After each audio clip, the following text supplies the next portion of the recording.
मेरा नाम है समरीन और आपने देखना शुरू कर दिया है लाइव सिटीज। देखिए, शिक्षा विभाग के अपर मुख्य सचिव के पाठक एक बार फिर से एक्शन मोड में आ गए हैं और बिहार में एक बार फिर से हो गया है के पाठक वर्सेस राजभवन। देखिए, बड़ी खबर आपको सबसे पहले लाइव सिटीज बता रहा है।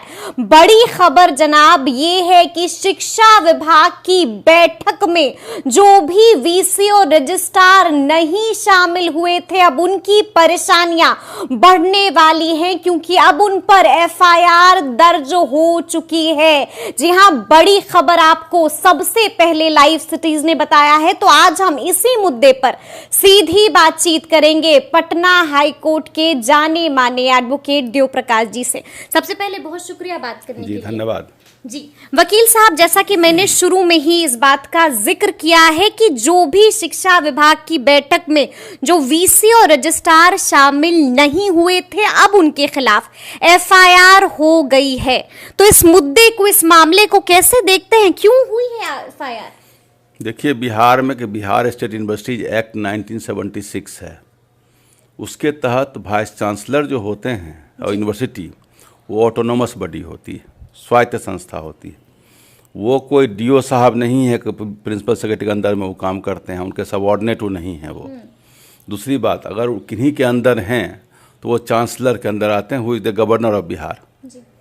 एक्ट के अनुसार चांसलर जो बिहार के गवर्नर हैं, राज्यपाल हैं, उनके अंदर आते हैं। जहाँ तक हमने सुना है कि बिहार के राज्यपाल की आज्ञा थी कि आप लोग ना जाइए इस मीटिंग में। तो अगर मान लीजिए कि हम लोगों को सिविल कोर्ट से कोई सम्मन हो, उसी डेट में हाई कोर्ट में सम्मन हो, तो हम कहाँ जाएंगे? हाई कोर्ट जाएंगे। जी। उसी डेट में सुप्रीम कोर्ट से सम्मन आ जाए तो कहाँ जाएंगे? सुप्रीम कोर्ट जाएंगे। ठीक उसी तरह से अगर गवर्नर ने कह दिए हैं, जो चांसलर उनके हैं और एक्ट में उनके सुपीरियर बॉस हैं, वो अगर कह देंगे कि आपको नहीं जाना है, तो गवर्नर के आदेश को पालन करेंगे, न कि वो प्रिंसिपल सेक्रेटरी के आदेश को पालन करेंगे। नंबर 1। नंबर 2, किसी भी कानून के परिधि में प्रिंसिपल सेक्रेटरी, वाइस चांसलर या यूनिवर्सिटी के ऑफिसर्स के बॉस नहीं हैं। एग्जामिनेशन कंडक्ट की जहाँ तक बात आती है, एग्जामिनेशन कंडक्ट जब वाइस चांसलर, जब यूनिवर्सिटी जब तय करती है, उसके लिए स्टेट गवर्नमेंट को लिख करके देती है, क्योंकि उनको लॉ एंड ऑर्डर देखना होता है। अगर स्टेट गवर्नमेंट चाहती है तो उस कार्यक्रम में कुछ अंतर करती है कि नहीं, इस डेट से ना करें, इस डेट से करें, इस डेट से होली है, इस डेट से एग्जामिनेशन है या इलेक्शन है, कुछ देख कर अपना आगे पीछे कर सकती है स्टेट गवर्नमेंट। लेकिन वो जो प्रपोजल आता है वो यूनिवर्सिटी की तरफ से ही आता है, न कि सरकार कहेगी एग्जामिनेशन कंडक्ट करिए, और इस तरीके से गवर्नर कह सकते हैं। एक। नंबर 2 बात, इसमें जो सुने हैं कि एक एफआईआर हो गया और वही उसका वायलेशन है 1976 एक्ट का, एग्जामिनेशन एक्ट का, तो हम लोग के समझ के तो परे है बात। दूसरी बात, जो पदाधिकारी हैं इनके ऊपर जब भी कोई एफआईआर होगा तो उसमें कॉग्निजेंस लेने से पहले सैंक्शन लेना पड़ेगा। जो ऑफिसर उनके हैं, जो एक्सिक्यूटिव हेड हैं, under article 154 governor of the state. अच्छा, गवर्नर का सैंक्शन मस्ट है। मतलब कि गवर्नर से पहले परमिशन लेनी होगी, उसके बाद ही सैंक्शन लेना होगा। सैंक्शन लेना होगा। सैंक्शन में वो गवर्नमेंट से पूछेंगे। गवर्नमेंट अगर लिख करके देगी, वहाँ गवर्नमेंट मतलब चीफ मिनिस्टर की तरफ से, ऑफिस से या चीफ से लिख के जाएगा कि वो सैंक्शन दिया जाए तो लेकिन यूनिवर्सिटी के मामले में थोड़ा वो उनको पावर ज़्यादा है गवर्नर को। अगर गवर्नर सैंक्शन नहीं देंगे, अगर एफआईआर करेंगे भी तो कोई सैंक्शन नहीं होगा। अच्छा। उसके उलट सेक्शन 197 सीआरपीसी में पब्लिक सर्वेंट को प्रोटेक्शन दिया हुआ है कि अगर उनके ऊपर कोई केस मुकदमा करते हैं तो वो केस लाई नहीं करेगा, चूंकि इन डिस्चार्ज ऑफ हिज ड्यूटी। अगर कोई अपने कार्य को कर रहा है, नियमानुकूल कर रहा है, और पर्सनल कोई कांड करेंगे तो उस पर अलग केस होगा, वो अलग बात है। लेकिन ये सब जो धाराएं लगाए हैं वो एज ए पब्लिक सर्वेंट वो लगाए हैं। तो पब्लिक सर्वेंट अगर गवर्नर के आदेश को मानते हुए नहीं गए हैं उस मीटिंग में, तो उन पर कोई ये धारा लागू नहीं होता है। मतलब आप कह रहे हैं कि जो एफआईआर हुई है वो एफआईआर जाया कुछ नहीं, वो वेस्ट पेपर है। वो वेस्ट पेपर है और डस्टबिन में फेंकने के लायक पेपर है। अच्छा। उसका कोई वैल्यू नहीं है। जी।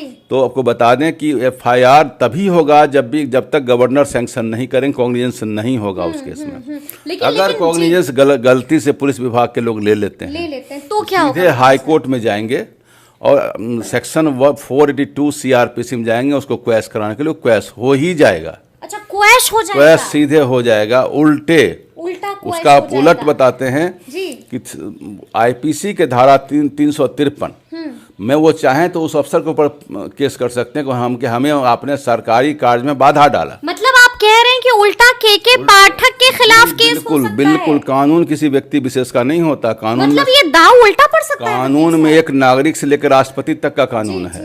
ये अब ध्यान रखिए, भारत का संविधान भारत के एक आम नागरिक से लेकर राष्ट्रपति तक को उसके अंदर आते हैं।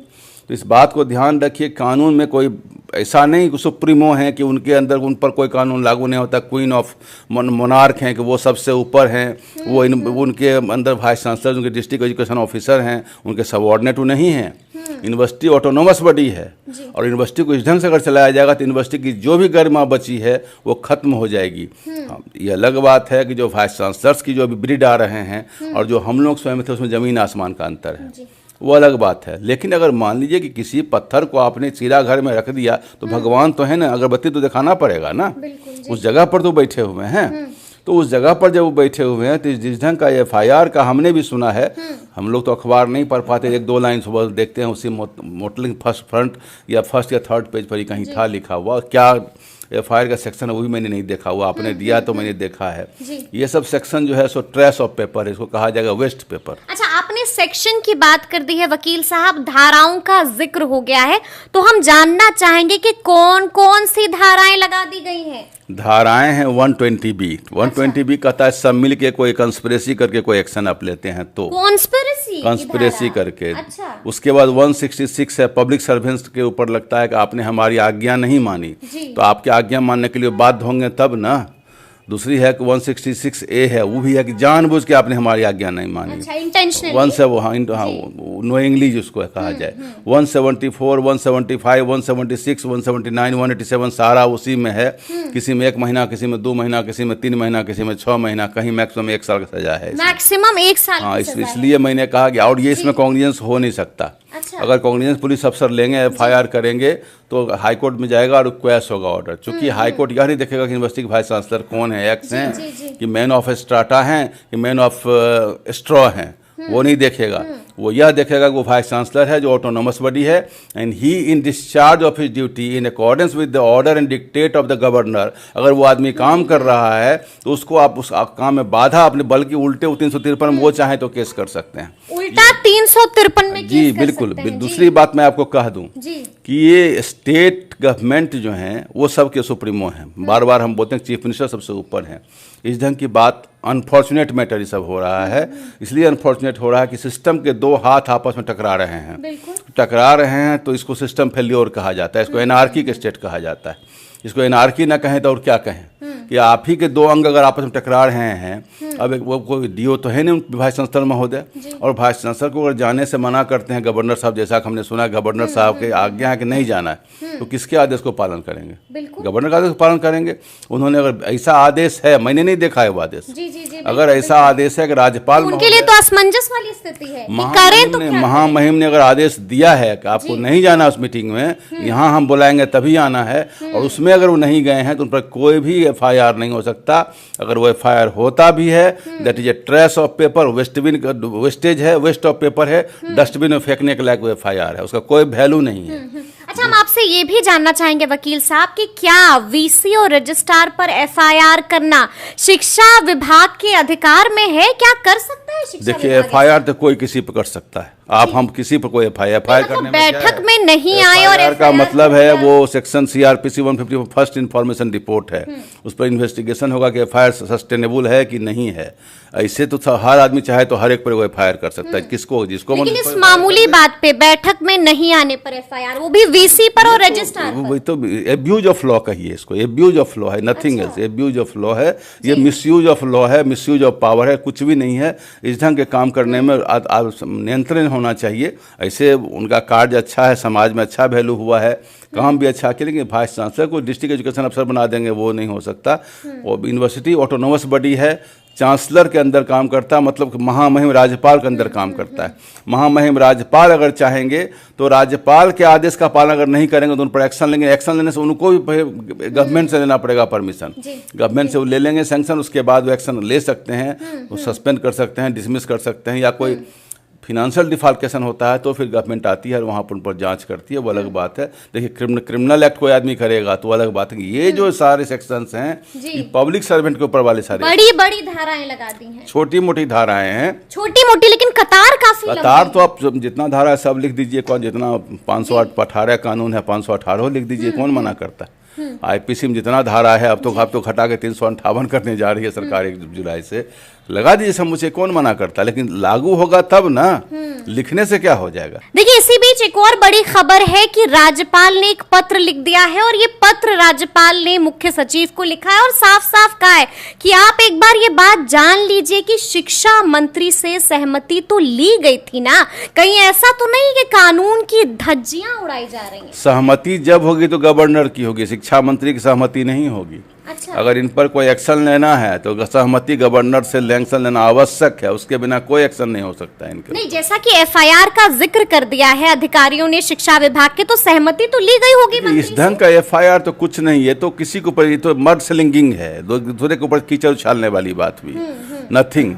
मर्ड स्लिंगिंग के अलावा कुछ नहीं है इसको। अच्छा। कि दूसरे के ऊपर कीचड़, अभी तो होली आ रहा है ना जी, तो कीचड़ उछालने का फेस्टिवल भी आ रहा है। हाँ। लेकिन जिस ढंग के पदाधिकारी हैं कानून का लगता है उनको भी बेचारे कानून का सहारा बहुत लेते हैं, लेकिन हमको लगता है यहाँ थोड़ा सा अतिक्रमण है, कानून का नहीं होना चाहिए सब चीज। अतिक्रमण हो रहा है। उनकी तो ख्याति अच्छे पदाधिकारी में होती है, तो अच्छे पदाधिकारी को ये सब चीज वाइस चांसलर शोभा नहीं देती है। वाइस चांसलर अगर नहीं मान रहे उनकी बात को तो गवर्नर से बात करना चाहिए था कि साहब ऐसी सी बात है, हम एग्जामिनेशन को रेगुलराइज करना चाहते हैं, सेशन को रेगुलराइज करना चाहते हैं, हमारा पर्पस या आप हमको असिस्ट करिए, सहयोग करिए, हो जाता। कौन सी बड़ी बात थी ये?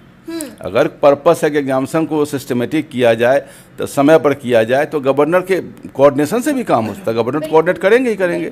लेकिन इस ढंग से कि वो डीओ साहब हो जाए वाइस चांसलर महोदय और कंट्रोलर ऑफ एग्जामिनेशन और रजिस्ट्रार, ये नहीं हो सकता। और यूनिवर्सिटी ऑटोनोमस बॉडी है, बिहार सरकार के एक्ट के अंदर ही ऑटोनोमस बॉडी है, वो उनके डीओ साहब नहीं है। और इस ढंग के जितने भी सेक्शंस लगाए गए हैं ये सब सेक्शन कोई मतलब नहीं है, सर कोई मीनिंग नहीं है। मतलब आप कह रहे हैं कि कोर्ट में ये सेक्शन स्टैंड नहीं करेंगे?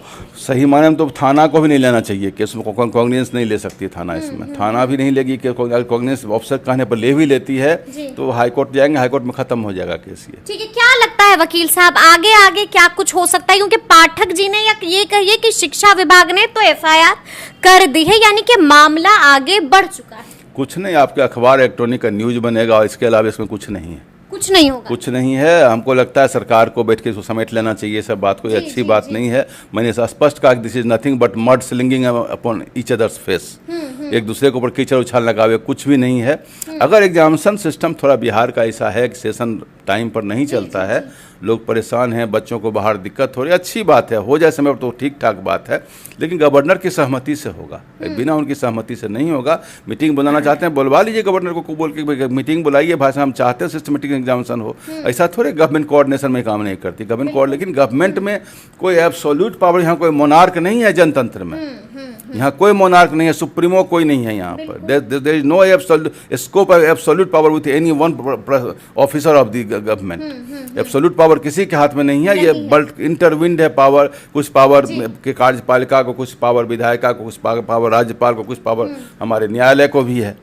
तो ऐसा नहीं है कि पावर किसी एक आदमी के हाथ में अनियंत्रित दे दिया गया, ऐसा बात नहीं है। इस ढंग की चीज़ एब्सोल्यूट पावर का ही एक्टिविटी नजर आती है, नहीं होना चाहिए। अगर पर्पस है कि एग्जामिनेशन को हम सिस्टमेटिक करें, गवर्नर की सहमति से कर लें, बुला लें, आ जाएंगे, सब क्यों नहीं आएंगे, आना ही पड़ेगा, उसके आना ही पड़ेगा। देखिए आपने जब पावर का जिक्र किया तो वही वाला कोट दोबारा याद आ रहा है वकील साहब कि power corrupts and absolute power corrupts absolutely. एक आखिरी वो ग्रामर ऑफ पॉलिटिक्स में लास्की ने लिखा है उस चीज को, सही बात है। एब्सोल्यूट पावर किसी का आदमी अगर देवता के हाथ में पड़ेगा तो वो भी समंदर सोखने के लिए तीर उठा दिए थे।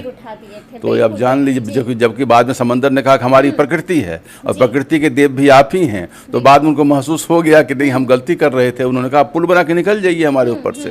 तो इस ढंग की बातें हुई थी वहाँ भी। तो एब्सोल्यूट पावर आदमी को क्या बार बता देता कि मैं ये कर दूंगा, मैं आग लगवा दूंगा, मैं ब्रह्मांड को उड़ा दूंगा। रावण भी वही काम करने लगा। खुद मुश्किल में फंस जाते हैं, तो क्या के पाठक भी ऐसा करके अब मुश्किल में फंस जाएंगे? नहीं, मुश्किल में क्या है, तो छोटा मोटा ये सब चल रही, हमको नहीं लगता इन चीजों का यूज विवाद बढ़ता जा रहा है। उनको गवर्नर से कोऑर्डिनेट करके उनको बुला के मीटिंग करना चाहिए, और मीटिंग करके अगर चाह रहे हैं कि एग्जामिनेशन सिस्टमेटिक हो जाए, भय के वातावरण में वाइस चांसलर से काम लेना अच्छी बात नहीं है। तो सुना आपने क्या कुछ बताया है वकील साहब ने। देखिए, तफसील से हम लोगों ने चर्चा की है कि एक बार फिर से बिहार में के पाठक वर्सेस राजभवन हो गया है, तो आगे इस मसले पर क्या कुछ हो सकता है ये भी हमने आपको बताया है। तो ये पूरी बातचीत आपको कैसी लगी है कमेंट करके हमें जरूर बताइएगा। तो इस तरह के तमाम अपडेट्स के लिए ऐसे ही हमारे साथ बने रहिए।